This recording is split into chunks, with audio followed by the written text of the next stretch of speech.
Hey everybody, Hi. I'm Hob. Jamie. And you're watching Dutch and Dragons. where we take some time while we're getting Dutch Brothers coffee to talk about role-playing games and more specifically Dungeons and Dragons. We're both game masters. Pull questions we're going to pull questions from the lovely pink box and we're going to answer them. So what's our first question today? Alright, let's get started. Our first question, number 1. How do you ask a problem player not to come back? First of all, I am going to assume that this question means that you've already gone through all of the talks to try and figure out how to not make the problem player a problem player. Right. You've already done your due diligence to make the game work with them. And this person continues to be, for whatever reason, an issue within your game, disruptive to your game as a whole. And I feel like this goes without saying. You have to try to keep it polite. Don't make it dramatic. Don't call them out at the table. Take them aside after the game session and let them know as politely as possible that it's not the game for them and that it's not working out. If they're a good friend of yours, if they're good friends, you could offer to maybe make a game that is a little more their speed. Yeah. Because I often find that games are relationships. They're a relationship between the dungeon master and the players and each other. And sometimes, like every other relationship in life, it doesn't work out and you have to break up. Right, and we have to remember that, we are playing these games for fun and for escapism, and sometimes the problem player is looking for an experience that maybe you're not offering at that particular table. And that doesn't mean that you can't potentially set up a table that is more consistent with the experience that they're looking for. For instance, someone who is very strict about rules and who likes the resource sort of gathering, but like the resource management of the game would not like our table, because I really don't care about that. Right, we tend to play pretty fast and loose. We tend to ride on the rule of fun, and you'll hear that a lot in our videos. Yep. So we will sometimes make rulings that go very much against the standard, because it just sounds like a lot of fun. It just sounds like more fun. It just sounds like fun. And so, fun is where it's at. And that's why we're doing this. So I wonder if you could back up and I think this guy just got his coffee. Do the best that you can to be super polite and let them down easy, because you're breaking up. Yeah. And that's hard. And breaking up is hard to do. All right. Next question. Here we go. Moving on. How well developed are your worlds? Yo, what's up, guys? Good. Got you. The caramel. Wait. Hold on. We'll figure it out. We can do it. This one has a C on it. That one has a GC. Caramel German chocolate. I got it. Yes. Got it. Yes. Okay. We're all good. Awesome. Cool. Thank You guys you. Right on. Thanks, man. Have a good one. For sure. You guys too. Well, Woohoo, so I am we going can to escape. to We're going to escape the line. I'm going to escape the line. Yes. Because I have been handed coffee. Right Glorious on. coffee. We love being handed coffee. How well developed are your worlds? I think that I like to start my worlds with being fairly I get the starting area that they're going into really well developed. I know who lives there, I know who rules it, etc., etc. But I don't do the entire world, because I like my players to put input into that. We have an entire city that exists in the game that we're playing now, just because one of our players said, I came from this city called Prail, and they were really uppity. It was like the LA of the world, and we were like, okay, cool, we're gonna put that in.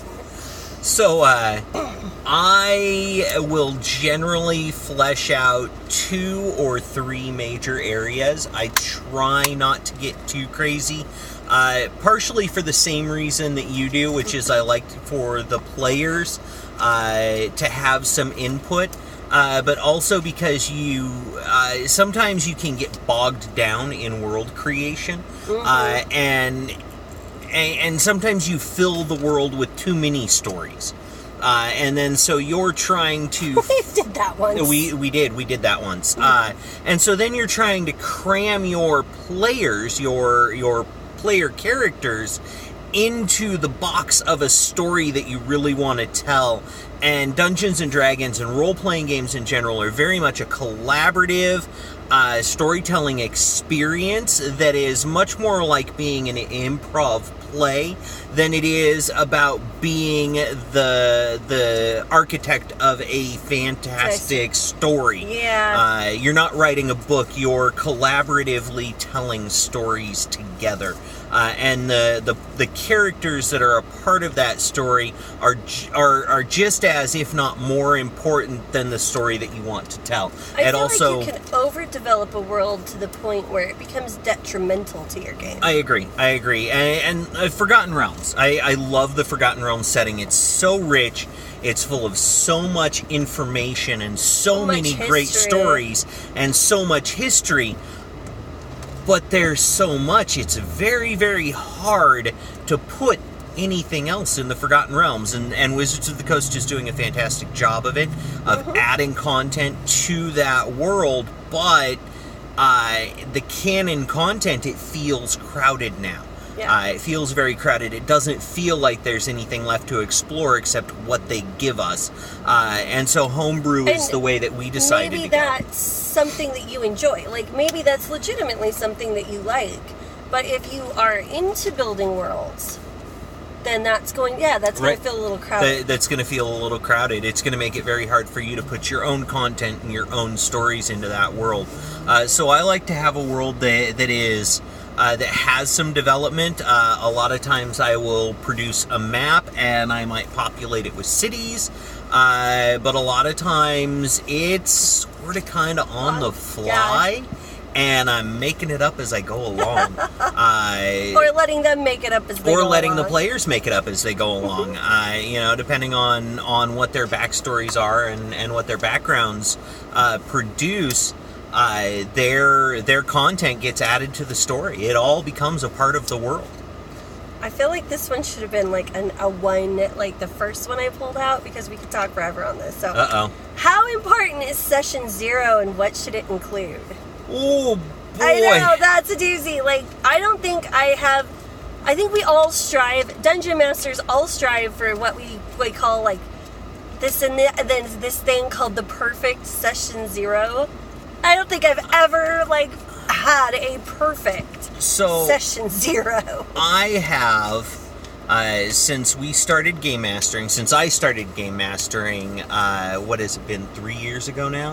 Yeah. Full time, well, not full time, but every week, just about, I have game mastered for about 3 years. Yeah. And the first game, we sat down and we all made characters. It was terrible. Oh, because nobody knew what they were doing. I didn't even really know what I was doing. I was kind of bashing my way through it. And we had a whole lot of new players. And we had a whole lot of shiny new players. Mm-hmm. And from that, I decided that there was going to be a Session 0. And they have been sort of hit and miss. Yeah. And I think I've come to the conclusion that a Session 0 is absolutely vital to a good game. And part of the reason is because it sets the expectation of the type of game that you're going to be playing, and it lets you preset the mood with your players by having a discussion with them during the time that they're creating their characters. Now, I am going to say that you should not let them sit down and stick their noses in the books and just make characters without talking to each other, because that creates a whole different set of problems. And I'll let you talk about that. Real quick. If you don't know what a Session 0 is, first of all, hi. If you don't know what a Session 0 is, a Session 0 is a session that you have prior to your first actual gameplay. It's meant to kind of let everybody sit down, create your characters together, kind of talk about who they're going to be playing, what kind of game that you're going to be running, and all of that sort of stuff prior to the actual gameplay. Prior to the actual beginning of the game. That's the thought. I had a lot of, so Session 0 can be anywhere from a whole night to a couple of hours of your gameplay. It doesn't really matter. All that refers to is that period of time where everyone is making their characters. Right. Everybody, I feel like we have a group that kind of struggles, because what happens is they get an idea for a character, and they'll say the most communication that they have at session 0 a lot of times is they'll say, well, I'm playing the cleric, and I'm playing the druid, and I'm playing the... But that's great. However, we keep running into these issues with our players where one of our players will say, I'm playing the cleric. But everybody who hears that hears, I'm going to be the dedicated healer. And everyone's like, okay, cool.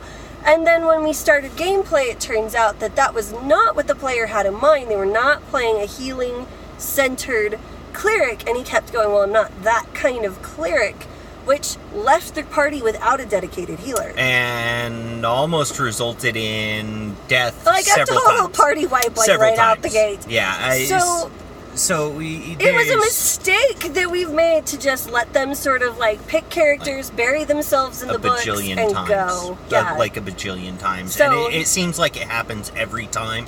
And we never mean for it to happen that way. But you learn from each experience, and we haven't actually started that many games, so it really hasn't been a million times. Yeah. I don't even think it's actually been 10 times. No, our games tend to run a little long. So. But the general idea is that when you sit down at a session 0, you should be having a conversation with your players about the style of game. So if you're planning on running a game that is based on political intrigue, you need to let your players know that. Because they're going to so that they can really build different characters. Ooh, I'm always ringing. This is like the second time this has happened. So that they can create a character that is a little more in line with the type of game that you're planning to run. It also helps you to establish the tone and the mood by providing things like what do we call it? A dust jacket, basically, for the game. Sort of an intro with some information about the game, about the world, the things that their characters may know by default, especially if you're starting a new world. We like to call it what every 6th grader would know. Yeah. Sort of like the history that every 5th grader would know about this particular world. Is it 5th grader or 6th grader? 5th or, well, I mean, yeah, whatever. Matter. It doesn't matter. Basic historical events that the characters would know about, or... Yeah.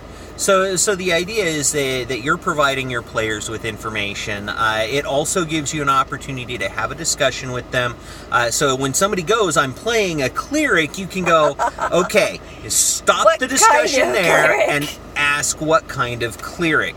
Yeah. Are you playing a dedicated healer, or is that a position that someone else needs to pick up, or is that a thing that your party needs to plan for by carrying extra healing potions and that kind of stuff? Yeah. So there's a conversation that needs to occur. So you can't just let your players stick their nose in the book and start making a character without talking to each other, because I'm playing a cleric is a very broad term. It really is. I would say that, but the basic components that really should go into every session 0 is 1, the expectation and the style of the game. Yep. 2, everybody's characters, very basic character, class, character's motivation for existing in an adventuring world. And for the expectation, I'm going to add a caveat to that, that the length of the campaign should be stated as well. Yeah. Because you may have an individual in your game who might not be able to dedicate the time to a campaign of the length that you're thinking about running. Yeah. Now that you may not be able to do that if you're dealing with a sandbox situation. Because you never know. But that's something that's something that you need to make sure that your players are aware of. Yeah. So you were saying? I was saying. I derailed her. I'm sorry. But the type of character that they're going to play, the classic character they're going to play, and how they're going to play it. Like, who is this person that you envision in your mind? Are they Are they the Frodo? Are they the Merry or the Pippin? Like, I mean, who is this, like, the basic thought process behind it? A basic idea of what kind of personality that character has. And it doesn't have to be they don't have to have... No. I know who my parents were, and their parents before them, and the lineage breaking back to the beginning of my people. A few notes about the character's personality is really all you need to have at session 0. And that, don't let anyone leave the table without having an idea of who that character is. Because then when it comes time and everybody sits down and you get the one wild card who wants to push all the buttons and start bar fights all the time, you knew it was coming. Okay, well, and it helps everyone at the table build a more cohesive unit. Right, because if someone says, well, I'm going to play this type of button pushing bar fighting character, someone else might be like, okay, well, I had a couple of characters in mind, but one of them was going to be this kind of stoic straight man, which would actually complement that character really well, so that's the one I'm going to play. And also, don't let your players leave the table without having established relationships. I know a lot of people like to pull this you guys just met in the bar sort of situation, but you should have at least a couple of character relationships developed before everyone leaves the table. So usually what I like to do is I like to tell everyone to establish a character relationship. How does your character know the character of the person to your right or left? Yeah, and it'll vary, but establish some kind of a relationship, because that helps to foster discussion. We had a lot of fun. I recently ran a session where I told everyone, this is a family-owned business. You are all related, and you need to figure out who's related to who. And we had, like, the grandma and the son and his kids, and they picked a family name, and it was so great and so much fun, and everyone really enjoyed having this sort of different dynamic. And it kind of ended up being a little redneck cannibal-y, which was not expected at all. And there was actually no cannibalism. It just, the vibe that came off was very redneck. You know, though, it was so funny. The way that they handled it was really hilarious, and it was a lot of fun for me to DM, because they were really into they spent more time with the interpersonal relationships. It was like a weird reality television show. It was a lot of fun to play in. Adventuring. It was a lot of fun to play in, and I think part of that was because it was established that the characters weren't adventurers. Oh no, they were. They were the proprietors of a very large, very busy inn. Between two large kingdoms, cities, and two large capital cities of kingdoms, and they ended up mediating a lot of problems. And it was a lot of fun to play something that was outside of the normal spectrum of what you would typically encounter in a role-playing game session. Maybe one of these days I'll write that one down and share it somewhere. I think it would be a lot of fun. So we have 1.5 minutes, and we have. Actually, this is a pretty fast one, because I get asked this a lot, but it's not hard. How does one become a DM? All right, so you want to tackle it? You jump in. Now, it helps if you've played in the type of game that you want to DM, so you have an idea of how the game works and is run. And then it's just about grabbing some books and reading them and getting a basic story and some players, and away we go. So... don't expect to be perfect your first game out. Right. Doing the Dungeon Master deal, the first thing is pick up the Player's Handbook or the Player's Guide for any game that you plan to run. Make characters. Know how to make a character inside and out. Right. And it's tedious, but once you understand the character creation system, everything else will come into place as you run the game. but being able to sit down and walk players through the process of creating a character for your game will give you a better understanding of the rules that you're dealing with up front, and it will also give you a better understanding of how each character class is unique and how it can fit into the game that you're running. And it will allow you to help give your players advice. It helps you in combat to understand the different sorts of... Most of the time, the player's guide has all of the rules that you need to run the game successfully. Say the Game Master's Guide is usually an expansion for variants on what rules you can change and that kind of stuff, but starting with the Player's Guide is really all you need, and you should be able to run a game right from that. And don't expect to know every rule under the sun. We've been doing this for years, and neither one of us knows every rule off the top of our head, because there are a lot of rules. Don't be afraid to look things up. Make a judgment and then look it up afterwards. That's also another important thing. Keep the game moving. Keep the game moving. Don't stall your games out. Over a rules quandary. Yeah, because the other thing that can happen is if you stop the game because of a rule you don't know, you can actually say, and I do this a lot, I don't know the exact rule on this, but I'm going to call it 5D4.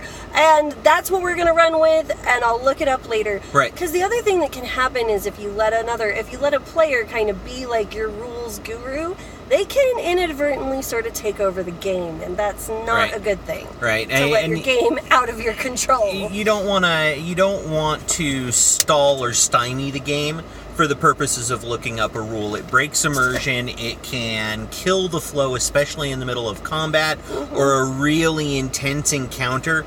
So don't be afraid to make a judgment call.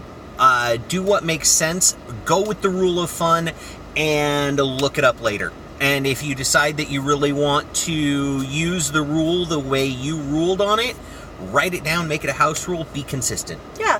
And that's it. And I still get players who sometimes go, I'm 99% sure that it's this, and I'll be like, okay, well, we'll just run with that. And even if it isn't, we just run with that. We've had a couple of fun rules pop out from just... Yeah, absolutely we think not afraid. This, we'll go with it. Yeah, not afraid to run with it. So I think that's all we have today. Yeah. That's actually all I have in my box. We're going to have to refill the box. Uh-oh. So if you have questions, leave it in the comments below for us. Lots and lots of questions and comments, please. If you like what we're doing, if you enjoyed the show, please click the link to subscribe and hit the little bell so that you get notifications when we post a new video. Follow us on Facebook, follow us on YouTube, follow us home. I mean, don't follow us home. That's creepy. Don't do that. Don't follow us home. Anyhow, thank you for joining us. We hope you enjoyed this as much as we do. Have a great day, everybody. Bye.